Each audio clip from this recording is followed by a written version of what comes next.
Well, if you're like me, you probably associate Clapton with the Strat.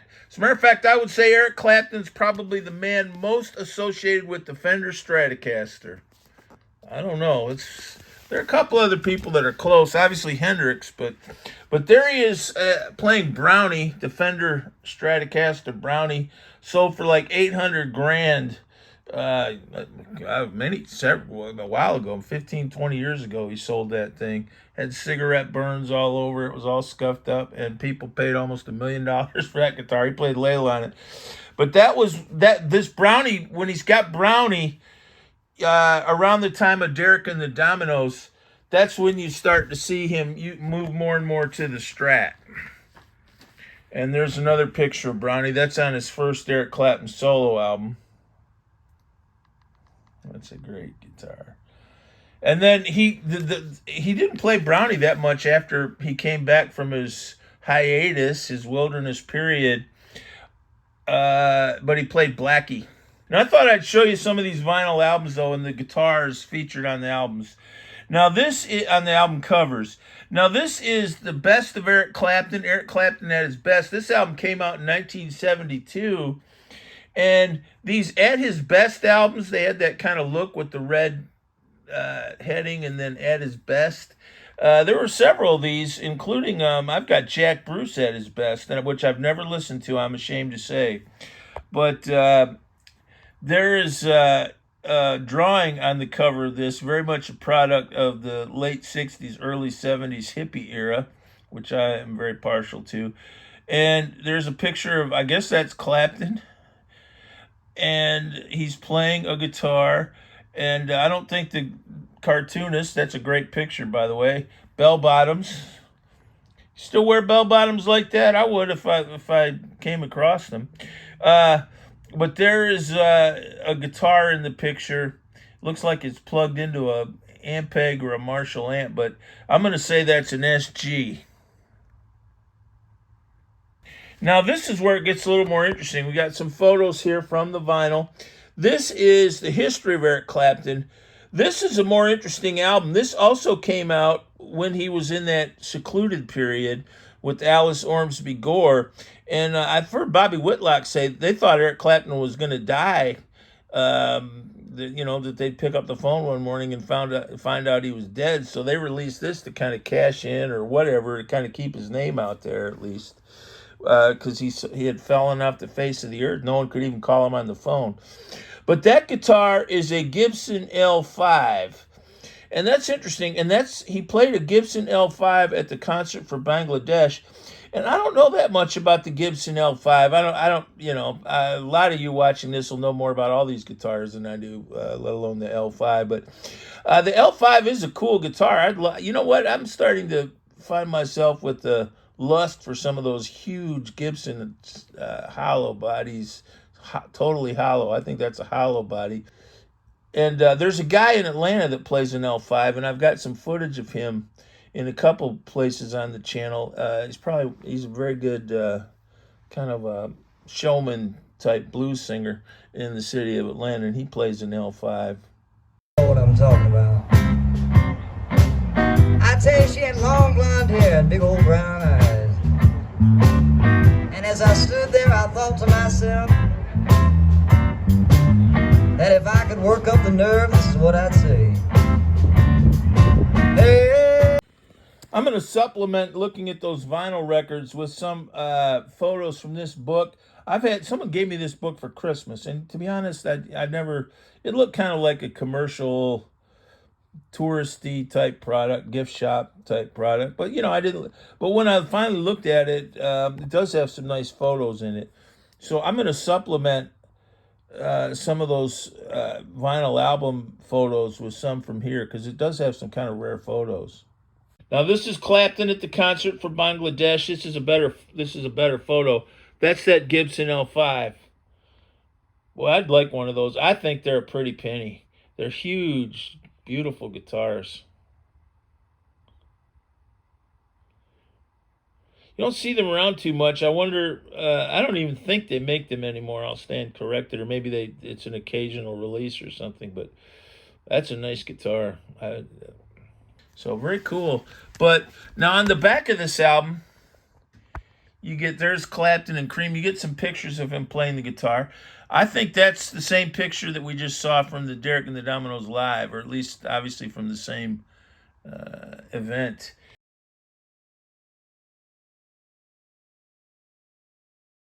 Now, this was Eric Clapton's first band, the Roosters, and they're not on that History of Eric Clapton album, but I think I've heard them before. They were. I think I had some. There are some recordings of the Roosters, I think, but there he's playing a K. That's an old photo, and he talks about some of these first guitars he had. He was very unsatisfied. He wasn't unappreciative or unthankful to those who had bought it for him. But he was a kid, and his grandparents would buy him kind of what they could afford. And that's a K, but that's him playing there. That's the Roosters. And I'm not sure about K, but I always think of K is kind of like a harmony. I mean, it was a cheap guitar, but you could play it. Now here's a photo of Clapton with the Yardbirds, and that is a Gretsch. I have to ask that guy from Casino Guitars, Jonathan Robinson. He's got a Gretsch he's always playing. I don't know much about that guitar. It seems like he was always fussing with his guitars, but that Gretsch, I imagine that was a pretty nice guitar. He didn't play it much because I've never heard him play a Gretsch, but there he is with the Gretsch. Now this is the Bluesbreakers. I've had this album a couple times, and I sure do wish I had the one I had in high school, which was I don't know if it was the first issue, but it was an issue from the mid-'60s that a guy gave me. And I used to have, and the Bluesbreakers album I had when I was in high school had some pictures on it of Clapton playing a Les Paul. Yeah, here's that picture of Eric Clapton in the studio with John Mayall, R.I.P. by the way. As I do this, he died about a week ago, but there he is with the Gibson Les Paul, and in the studio. I think that Les Paul was stolen or something, and you know who owns it now? I hear Joe Bonamassa. I'll stand corrected. I think Joe Bonamassa has this guitar today, and I think it was missing for years, and he's got a chain of custody on it too. I think he makes a pretty good case, or something. Joe Bonamassa had something to do with this guitar because it was lost for years. Look at that. All this, when I first started playing, people would put cigarettes in their guitars like that, and I guess now people have a fit. Now we have some pictures of Cream in here. This looks like a pretty early picture of Cream. Clapton still looks kind of Yardbirds-y blue. He doesn't look too hippie yet. But there he's playing a Les Paul. That's another picture of Clapton and Cream playing that Les Paul. You can tell it's a Les Paul. That's a photo of Clapton with Cream, and that's also a Les Paul. You can tell by the horn. I think that's not his ES335, and it definitely doesn't look like a Strat or something. This is interesting. This is in Cream, and he's playing that psychedelic SG. Is one of those a bass for Jack Bruce and one's a guitar for Clapton? I'm not sure, but I love those painted guitars from the late 60s. I don't know, would you have the guts to just get out some acrylic paints and paint on a Gibson guitar? I wouldn't, but more power to him. And there's Clapton playing. Now he's got an afro. Look how his style changed in Cream. He started out still kind of looking kind of wholesome, kind of 50s looking guy, and now he's starting to look kind of hippie. But there he is playing that. It's a little light on that. That's another picture of him with the SG. Man, I literally wouldn't recognize him in some of these late 60s photos. Now here's Eric Clapton on that Gibson ES335 he played for Cream.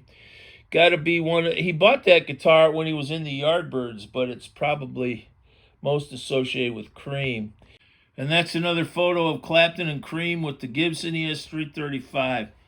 You know what? I love my ES335. What a great guitar. You know what? I've got a burst, and I told myself I didn't care, but I wish I had a red one. And there's Clapton. I'm going to say he's playing that ES335 there, yeah. It was great. Oops, better watch this. This is Blind Faith. We'll focus on the young lady's face and the rather, which was accused of being obscene, phallic airplane. This is Blind Faith. We won't show the whole thing. There's the back. But on the inside, you get some photos. There he is playing an ES335.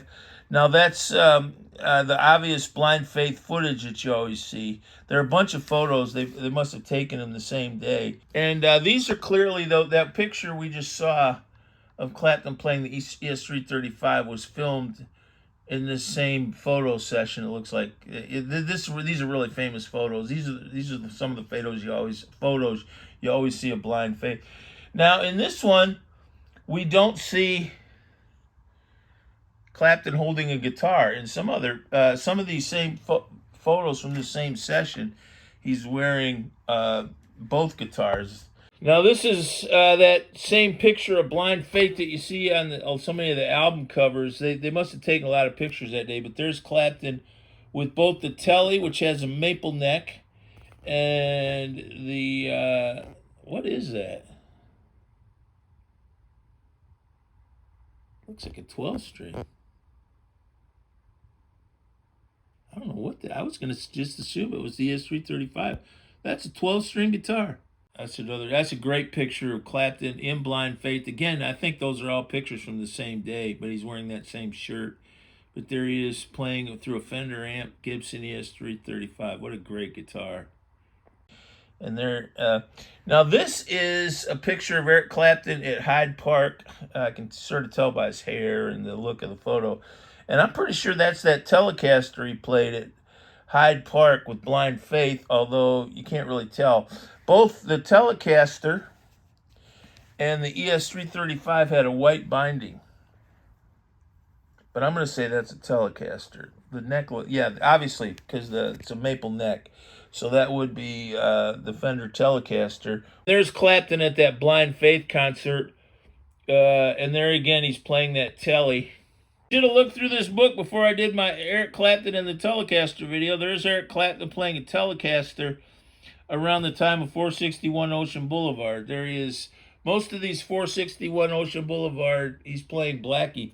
But, you know, I still think he played other guitars besides Strats in the early and mid-70s some. He really, you know, you could tell he was starting to prefer the Strat. And, you know, you get a guitar that you like and works for everything. Why change her all the time, you know? But he was still playing some other guitars, but there he is with the nice Tele. I wonder if that's the Tele that Carl Rattle gave him that I talk about in that other video. It looks like it. It's a Blackguard. This is none other than the Live Peace in Toronto album. But interestingly enough, on this Live Peace in Toronto album, there's pretty good footage of it, actually. And, you know, the first half of this album is a bunch of old rock and roll songs, and they're pretty good, you know. I mean, it just sounds like Clapton and Lennon and, you know, people that don't really know a lot of old rock and roll just kind of playing. It doesn't, you know, it's not all tight and everything, but it's pretty good playing. You know, you hear some good licks and definitely good songs. Lennon singing some of those old 50s, early 60s type rockers, plus a few new ones. We do see some photos of Clapton and Delaney and Bonnie playing Brownie, but looked like he was playing that Black Les Paul more. There's Delaney Bramlett. There's Bonnie. And there's the Black Les Paul. And I'm pretty sure that's the same guitar he played at the Live Peace in Toronto concert. There's Clapton. Let's say that's Cream, or maybe Delaney and Bonnie, or Blind Faith. Or maybe Derek and the Dominoes, who knows, but right around that time, late 60s. And I'm going to say that's a Firebird. Kind of hard to tell for sure. But he played a Firebird for a while. And I think in the Delaney Bonnie period, and when he first started that solo career in 1970, you'd see him with the Firebird sometimes. Now that's a nice picture of Clapton playing the Firebird, and he went through a little period. I think it was around the Delaney and Bonnie, that kind of period right around Blind Faith. He quit Cream kind of crashed and burned, and he ended up in Derek and the Dominoes. He played in some great. I mean, it's a great period for him musically. But he also really hadn't settled into anything, and it was really only 461 Ocean Boulevard, I would say, before he really settled into something that was more stable. But in that short period in the late 60s, he played a Firebird quite a bit, and that's a nice guitar. I'd like to hear more about Clapton's Firebird. I don't know that much about it. Now we saw I've got Delaney and Bonnie on the road with Eric Clapton somewhere, but I don't think it's got a picture of them with their guitars. But this is the Rainbow Concert, 1973, and this is the first thing he did that kind of initiated his comeback from, the lifestyle, the self-destructive lifestyle he'd been in. And pretty interestingly, he played a Les Paul at this concert. That's him with the Les Paul, but also Blackie. So this was like the debut of Blackie. I think it might have been the first time he ever played Blackie. But interestingly enough, Blackie was just kind of one of the guitars. There's Pete Townsend. That's a Gibson SG. Can you see Blackie up there? I don't know, but that's a gold top Les Paul. And there's some other photos. Let's see if we got one in here. There we go. That's Eric Clapton playing a Strat. That's Blackie. Let's see what else we get here. That's a Les Paul. But he was moving over to the Strat pretty consistently. That's Blackie. Now this is a little picture of Clapton from 1974 in the movie Tommy, where he plays the priest of Marilyn Monroe cult. And he's playing a red Les Paul, and this is one of the last times that I know of where he played a Les Paul after playing so many of them in the 60s. And he was moving more and more to the Strat at this time, but it's interesting, in 1974 when this movie came out, he was still playing that beautiful-looking red burst Les Paul. Wish I had one. But it wasn't too long. You saw fewer and fewer Gibsons, and it was more and more Fender. But still in this period, you'd see him get out other guitars besides the Strat. Now, this is interesting.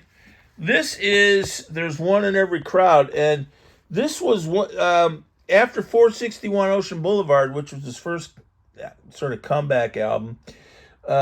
This was his follow-up. And that wasn't as well received. But on the back of here, you have a photo, and I'd looked at it for years, and that is Clapton with the Gibson Explorer. And for about a year, I think around 1974, 75, he played Gibson Explorers, which is pretty cool. It makes me want a Gibson Explorer. I've never even touched one, but a true, proper Gibson Explorer must be a pretty cool guitar. Here we have a couple really good pictures. In fact, I'm pretty sure that picture right there in the book is the picture on the album. And there, they just didn't bother to show his whole guitar. And wouldn't you say that's the same picture? Yeah. Well, no. Here he's got his mouth closed. There he's got his mouth open. But it must have been, stills from the same 5 seconds or something. But there he is playing that Gibson Explorer. There he is playing that Gibson Explorer. Now, this is interesting. This is kind of around the time of that No Reason to Cry album, and that's a better picture of Clapton with the Explorer. Like a gold Explorer. Kind of like it was kind of gold with black, kind of like a Blackguard, I would say, but kind of like a butterscotch blonde gold. But okay, this is another picture. That's Clapton playing the Gibson Explorer at the Arms concert, and I remember when that happened. That was, 81, 82? It was for Ronnie Lane, and I think it says something about that concert here. Organized by Roger Waters, Royal Albert Hall, and Ronnie Lane, multiple sclerosis, and it was a benefit. But there he is playing that Explorer. I feel like that's probably the same one. Must be nice, huh? But uh, some great guitars, definitely. But you know, after this album, really for years and years, you'd only see him with Blackie unless he was playing an acoustic or something a little different. But I mean, just for his normal guitar playing material, it was almost always Blackie. And you know, that's kind of cool to get one good. It's kind of, I don't want to say it's like a woman, but some might say that it's kind of like a woman. You know, you get one you like, and you know, why change around all the time? So in the earlier period, he played all those different guitars, and he kind of settled on the Strat. But boy, oh boy, he had some nice guitars in that period for sure. Thanks. God bless.